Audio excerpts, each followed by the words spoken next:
जब कोई साधक नाम जब प्रारंभ करता है, नाम जाकर के अंदर ज्ञान जागृति नहीं करता, प्रारंभ में सुप्त वासना प्रवृत्तियां जो छुपी उनको जागृत करता है। उठ और भाग यहां से। अब वो कुसंस्कार, दुर्गुण, दुराचार दल के दल वहां हैं अंतःकरण में।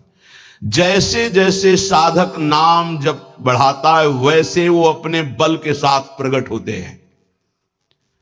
परमार्थ का साधक यदि सत्संगी नहीं हुआ तो वो समझता है कि ये तो बहुत बड़ा विघ्न सामने उपस्थित हो गया, हृदय जल रहा है और पाप वासनाएं इतनी बढ़ती जा रही। साधक में प्रारंभ में इनका परिचय ना होने के कारण वो पराजित होने लगता है कि अब तो बहुत गंदी बातें आ रही हैं, भजन रोक दो।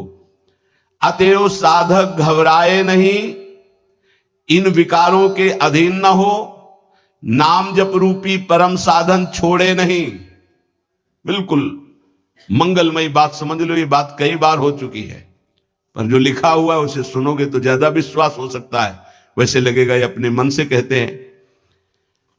साधक प्रारंभ में पराजित करने की सामर्थ्य नहीं रखता, अतएव घबरा करके इनका परिचय ना जानने के कारण वो या तो इनके अधीन होकर फिर गलत कार्य करने लगता है या भयभीत होकर साधन नाम जप करना छोड़ देता है।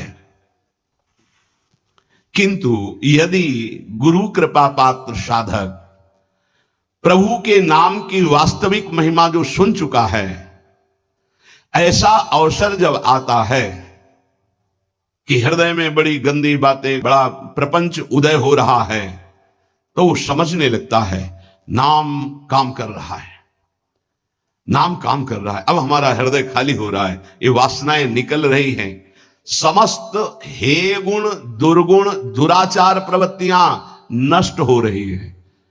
बार बार वही हमने अनंत जन्मों में किया, इसलिए बार बार वही आ रहा है, आ नहीं रहा, वो जा रहा है, हर वृत्ति जा रही है। अतएव और नाम उच्चारण बढ़ाए और सत्संग सुने, जिससे हिम्मत बनती जाएगी, घबराओगे नहीं। बड़ा भारी युद्ध है, एक दिन में सब डिलीट नहीं हो जाएंगे, धीरे धीरे सहत सहत बाढ़े भगति ग्रह तन गुरु हितगार। जिन गुणों से भगवान रीझते हैं, ध्यान देना, एक विकार गया, एक गुण आ गया, वो विकार की वृत्ति गई, दूसरा गुण आ गया, खाली नहीं रखता। ये बड़े काम की बात है। जैसे जैसे नाम जब चलेगा, दुर्गुण, दुराचार, दुर्विचार, पाप प्रवृत्ति खाली हुई, उतने में सद्गुण सदाचार आके बैठ गया कि अब दोबारा उसको जगह नहीं मिलेगी। और धीरे धीरे वो पूरे के पूरे दुर्गुण दुराचारों को हटा करके साधक में सद्गुण सदाचार स्थापित कर देता है। नाम, पहला प्रभाव नाम का। साधक को ये बात ध्यान रखनी है कि ये दो वृत्तियां आपके अंदर प्रारंभ में होंगी, दोषापनयन और गुणाधान। दोषापनयन, जो दोष वृत्तियां हैं उनको निकलना और उनकी जगह में सद्गुण सदाचार स्थापित करना, ये नाम करेगा। तुम्हें चुप रहना है, राधा राधा राधा राधा राधा राधा। विचलित नहीं होना कि मन बहुत हमारा परेशान करता है, बहुत विकार आ रहे हैं, अब कैसे रहूं। आपने उनकी सत्ता दे दी, अब वो नहीं निकलेंगे। खुशी मनाओ, गंदी बातें निकल रही हैं। पर साधक कैसे खुशी मनावे? वो तो मन में तदात्म है, तो मन में जलन हो रही है और वो निकल रहे हैं, तो वो समझ रहा है आ रहे हैं, और फिर वो उनसे या तो द्वेष कर बैठता है या तो राग। द्वेष कर बैठा, क्यों आ रहे हैं, क्यों ऐसा ऐसा, उनकी सत्ता दृढ़ हो रही। और या फिर उसी आचरणों में लग जाता है, तो रागात्मक या द्वेषात्मक वृत्ति से वो टिक जाते हैं, खाली नहीं हो पाते, इसीलिए लंबा समय निकल जाता है, कोई लाभ उसको समझ में नहीं आता। दोषापनयन और गुणाधान, साधक में ये दो वृत्तियां नाम पैदा करता है। पहला, अंतःकरण के सारे दोषों को भगाना। दूसरा, अंतःकरण में दैवी संपदा के सद्गुण स्थापित करना। तुम्हें नहीं करना, वो नाम कर रहा है, बस तुम चुप रहो। पर यहां चुप रहा नहीं जाता, विचलित हो जाते हैं। जहां असत प्रेरणा हुई तो या तो ऐसी क्रिया कर दी या वो ऐसे दुखी हो गए, हमारे मन में तो ऐसा आता है वैसा। चुप रहो, ऑपरेशन शुरू है तो मवाद निकलेगा, गंदगी निकलेगी। और जो गंदगी निकलेगी तो फिर अच्छे से वो घाव भर जाएगा। जितना दोष निकल रहा है उतना ही सद्गुण आ रहा है। कितना सुंदर बात है। अगर ये न समझ पाए तो परेशानी पड़ जाएगी। बिल्कुल निश्चिंत रहे। तुम्हारे अंदर काम, क्रोध, लोभ जो भी दोष दिखाई दे रहे हैं, आ नहीं रहे, जा रहे हैं, जा रहे हैं। और वो जगह खाली नहीं हो रही, वहां दैवी संपदा भर रही, जिससे भगवान प्रसन्न होते हैं। यदि हम नामोच्चारण के साथ साथ नाम का ध्यान शुरू कर दें तो और जल्दी दिव्य सद्गुण आ जाएंगे। ध्यान दीजिए, यदि हम नाम जपने के साथ साथ नाम का ध्यान शुरू कर दें, ना कभी नाम का ध्यान करें, कभी रूप का ध्यान करें। रूप मानो जैसे बिहारी जी, राधा वल्लभ लाल जी, ये साक्षात विराजमान प्रभु है। इनकी रूप माधुरी देखो, चरणों से शिख तक, शिख से चरणों तक बार बार ऐसे देखो। अगर वहां नहीं लगता तो बार बार नाम लिखो। अगर ऐसा चिंतन करने लगोगे तो इससे तुम्हारी जलन कम हो जाएगी कि जो तुम्हारा पूरा चिंतन कि हमारे मन में क्या आ रहा है, क्या आ रहा है, उधर से हटो और वो निकलना शुरू हो जाएंगे। अंतःकरण में भागवतिक सद्गुणों की प्रतिष्ठा होने में देर नहीं लगेगी। किसको? जो नाम जपने के साथ नाम का ध्यान करता है या नाम जपने के साथ रूप का ध्यान करता है। हरिवंश महाप्रभु ने दोनों बातें कही। राधा वल्लभ लाल को हृदय ध्यान और मुख नाम, बहुत जोर का है ये बात। दुर्गुणों, दुराचारों की जो प्रवृत्तियां हैं, बहुत सुंदर सुगम उपाय है उनके निकालने का नाम जप। नाम जप से ही निकलते हैं। सद्गुण, सदाचार ये खाली हृदय में आकर बैठने लगते हैं। बहुत बढ़िया प्रक्रिया है, बस समझ लो, कोई प्रश्न नहीं रह जाएगा। एक उपासक ने लिखा कि आपने जब से कहा नाम शुरू किया तब से भारी परेशानी हमारे हृदय में है। अब उपास नहीं है तो उसको कैसे बता सकते हैं। अब हमें कोई सहारा नहीं नजर आ रहा है, बहुत जल रहा हूं। बढ़िया है, बहुत बढ़िया काम हो रहा है, मटकी पक रही है, दुर्गुण दुराचार सब भाग रहे हैं, हृदय परिपक्व हो रहा है, इसमें प्रेम रस आने की क्षमता आ रही है।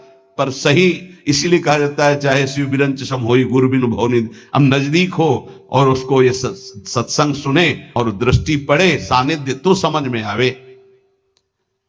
बिना, इसीलिए कहा भजन न होई संग बिनु। अब उसको कैसे कोई समझावे। और वो मन उसको भयभीत कर दिया। वो नाम अनंत जन्मों की बाद कृपा हुई थी, फिर वो डगमगा गया। पूर्व जीवन में रात दिन विषयों का ही चिंतन होता रहा है। अब उस चिंतन को भगवत चिंतन से संघर्ष करना होगा, लड़ना होगा। अय उपासक, एक तरफ तुम हो, दूसरी तरफ पूरा माया का परिवार है। नाम के प्रभाव से पूरे माया के परिवार पर विजय प्राप्त करना है। जैसे जैसे तुम्हारा भगवत चिंतन अधिक बढ़ेगा तो काम, क्रोध, लोभ, मोह, मद, मत्सर ये पूरा का पूरा अपना प्रभाव दिखा के नष्ट हो जाएंगे। ये पूरे के पूरे नष्ट हो जाएंगे ऐसा शब्द नहीं आया, प्रभाव दिखा के नष्ट हो जाएंगे। जितना इनमें पावर हो पूरा पावर दिखाएंगे तुम्हें परास्त करने के लिए। नाम छोड़ दो, संसार में आ जाओ। और जो साधक जमा रहता है राधा राधा राधा, अब उनके अनर्थ और दुष्परिणाम और अनिष्ट चिंतन ये सब कुछ छूट गया। नाम से पूर्व पाप भस्म हुए। वर्तमान का जो अनर्थ है, दुष्परिणाम है, अनिष्टकारी चिंतन है, वो छूट गया। अब उसके हृदय में आनंद का प्रादुर्भाव हुआ। अब उसके हृदय में भगवत स्वरूप, पवित्रता, शांति, संतोष, निर्भयता, निश्चिंतता, समस्त दैवी संपदा प्रकाशित हो गई। अब तो एक एक नाम के साथ उसको स्वाद मिलने लगा और दिव्य स्वरूप भगवान का उसके हृदय में झलकने लगा। अब भगवान के रूप की प्रतिष्ठा उसके मानस नेत्रों में हो गई। पूरा का पूरा प्रकरण ध्यान से बार बार सुनना। अब उसके हृदय में जो आनंद आया, उस आनंद में उसे आत्मस्वरूप का बोध हो जाता है। मना प्रसादे परमात्म दृष्टि, मन अद्भुत आनंदित, तो भगवत दृष्टि जागृत हो गई। ये दो अधकचरी दशा के नाम जापक होते हैं, इनकी बड़ी दुर्दशा होती है। मुख से तो नाम उच्चारण करते हैं और शरीर के आचरण करते हैं वही जो मन बुद्धि कहते हैं। तो उनका वास्तविक नाम जप नहीं हो पाता, क्योंकि थोड़ी देर मुख से नाम उच्चारण कर लिया, फिर असत आचरण किए, असत चिंतन किए, तो ये जो अधकचरापन है ये बहुत कष्ट देने वाला है। निकलो इस अधकचरेपन से। सच्चा नाम स्मरण जो पीछे वर्णन किया गया, आपको परास्त नहीं होना, बराबर नाम। इसके साथ जब नाम का चिंतन, रूप का चिंतन, तब समझो कि आप अधकचरी अवस्था से बाहर आ गए। अभी तो बहुत गंदी बातें चिंतन में आती हैं, अभी तो लड़ना पड़ेगा, इतना तो लड़ने के लिए तैयार रहो। अगर ये कह दो ये सब हमसे नहीं होगा, तो एक उपाय है, किसी महाभागवत को पूरा जीवन समर्पित कर दीजिए, खत्म खेल आपका। ये भी देख लीजिए करके, पूरा जीवन अक्षरशः समर्पित। जब आप भगवत अनुराग के मार्ग में चल पड़े तो अक्षरशः आप वैसे ही करो जैसा आदेश होता है, तो आप वास्तविक सिद्ध हो जाओगे। बड़ी कृपा है। बहुत से ऐसे 50 साधक हैं जो बिल्कुल अक्षर पर प्राण देने के लिए तैयार है, आज्ञा पर वचन आधीनता, बहुत ऐसे। अगर बिजली चली जाए तो वहीं ठप हो जाती हो, जो लिफ्ट है, पावर खत्म तो वहीं खड़ी हो जाती है। लिफ्ट में बैठे हो आप, अहंकार जो ही किया तो बिजली चली जाएगी। जनरेटर की व्यवस्था है नहीं इसमें, नहीं है, सपोर्ट की व्यवस्था नहीं इसमें। एक ही है, गुरु कृपा ही केवलम, एक ही पावर से चलता है, कृपा मात्र से। रे मन रसकन संग बिनु रंचन उपजय प्रेम, बिनु, यहां कोई सपोर्ट दूसरा नहीं, एकमात्र रसिक कृपा सुखकारी। अहम आया तो ये पावर समेट लेते हैं भगवान। अहम नहीं, दैन्य, जितना ऊपर उठो उतना दैन्य होते चले जाओ। विरक्त भेष का मतलब है कि हमारा अस्तित्व ही नहीं रह गया, हमारा अहम ही नहीं रह गया, हमारा ममत्व और अहम तो गुरुदेव और श्री जी के चरणों में समर्पित हो गया। अब मेरा क्या अहम। तो साधक के द्वारा उपासना में जो स्वीकृति है वो अधकचरी रहती है। साधक को उपासना में जो स्वीकृति होती है वो अधकचरी होती है, इसलिए सिद्ध नहीं हो पाता है। थोड़ी गुरुदेव की बात और थोड़ी मेरे मन की बात, ये अधकचरापन। भगवान ने नारद जी को कहा था, अधकचरे योगी का मेरा साक्षात्कार नहीं होता। थोड़ा गुरुदेव की बात माननी है, थोड़ी अपनी बात माननी है, अधकचरापन। पूरी बात गुरुदेव की माननी, बस बढ़िया बात बन जाएगी। जब निकले वो मूड़े ही मुड़ा लिया है भगवत मार्ग में, फिर क्या, फिर अपने मन की बात क्या रह गई। जो ही हृदय से नाम प्रारंभ होता है, हृदय से नाम जब चलने लगेगा तो जपना नहीं होता है, उसमें चल रहा है, जैसे धड़कन चल रही, बस वो सुन रहा है, आंखों में वही झलक रहा है, हृदय में वही चल रहा है, श्रवण इंद्रिय में वही सुनाई दे रहा है। इससे प्रेम स्रोत प्रकट होता है। जिह्वा से जपते जपते, कंठ से जपते जपते, जब हृदय में आया तो सब विकार नष्ट। देवी संपदा तो पहले ही आ गई, नाम नामी और नाम धारक तीनों अभेद हो गए। अब जब हृदय से नाम चल रहा है तो प्रेम स्फुरित हुआ, बस सब सामर्थ्य जागृत हो गई। प्रेम जागृत होते ही सब सामर्थ्य जागृत हो गई। भगवत प्रेम हो गया तो शेष सब बातें, लीला में प्रवेश, सेवा का अधिकार, सब भाव स्वरूप की जागृति, सब। जैसे बछड़ा आ जाए तो गाय रंभाती हुई स्वयं आ जाती है, ऐसे ही जहां उसके हृदय में प्रेम स्फुरित हुआ तो प्रेम लक्षणा भक्ति जागृत होते ही प्रिया प्रीतम उसके हृदय में आ गए। जैसे बछड़ा आ गया ना, गाय आ जाएगी, बछड़ा के पीछे रंभाती गाय, ऐसे ही प्रेम भाव जहां जागृत हुआ प्रिया प्रीतम आ गए। ये न किसी साधना से न योग से ये नहीं होता है, ये नाम से होता है, गुरु प्रदत्त